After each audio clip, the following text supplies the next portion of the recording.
Voici le matériel nécessaire pour l'application de métamorphose. Commencez par protéger avec du papier de masquage, plinthe, plafond, portes et fenêtres.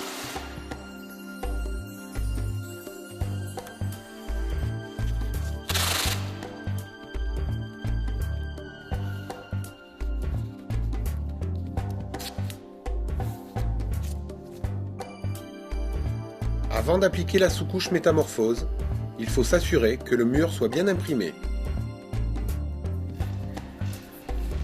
Commencez l'application de la sous-couche métamorphose par les bordures ou réchampis.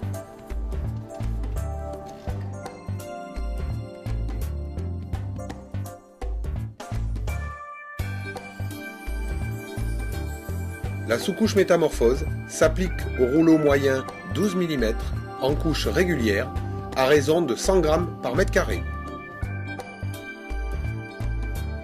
Pour obtenir une finition parfaite, il faut bien tendre la sous-couche.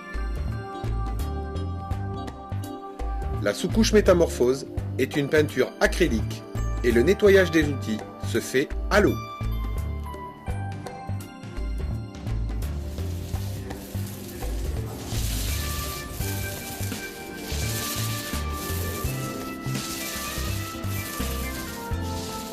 Il faut compter de 8 à 12 heures de séchage selon la température et l'hygrométrie de la pièce. La finition métamorphose est prête à l'emploi, il ne faut ni l'agiter ni la mélanger. Commencez l'application par les bordures ou réchampis à l'aide d'un spalter. Afin d'éviter une surcharge, déposez la finition avec le bord du pinceau. Puis déposez régulièrement métamorphose en mouvement croisé par panneau de 2 à 3 mètres carrés. Il faut recharger régulièrement le pinceau. Comme tout produit de décoration, il faut éviter de tendre métamorphose et surtout laisser les grains apparents. Contrôlez de temps à autre la répartition des grains en prenant un peu de recul. La consommation de métamorphose est de 120 g au mètre carré.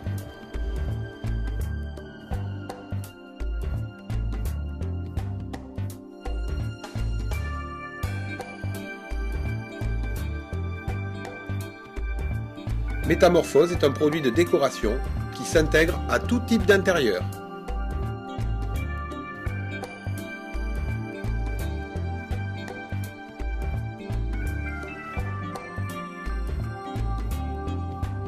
« 10 à 20 minutes après le début de l'application de la finition, munissez-vous de la spatule spéciale métamorphose pour écraser les grains. La grande lame de la spatule doit être en contact avec le mur. Il est inutile de travailler en force, les grains s'écrasent en douceur. Malgré le passage de la spatule, les grains restent apparents. Ils disparaîtront lors du séchage complet de la finition. Lorsque la première partie du mur est écrasée, renouvelez l'opération en réappliquant la finition au spalter. La finition métamorphose rend votre mur lavable.